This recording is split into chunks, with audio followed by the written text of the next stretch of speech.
Vítejte lidi u dalšího videa. A tady je čmelák. Co mám v mém kufříku, jsem zapomněl ještě říct. Tohle je čmelák. Jako normálně. To je další čmelák. Pak tady mám ještě jeden. Ten je zde. Čmelák taky. Je tady fontánka růžová. CKM. Petarda Lontová Huková. Tady taky cekáme, ale Extreme 3C. Takže tohle je silnější, dělá to větší ránu.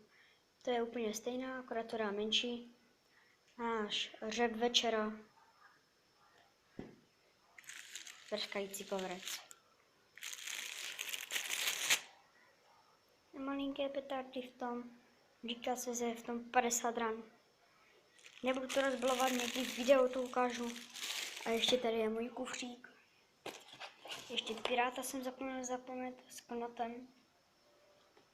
A tady mám ještě další, tady jsou čmeláky zase. Tady další CKM. A další a všechno je tady, všechno možné. Všechno možné tady je. Já se s váma asi rozloučím.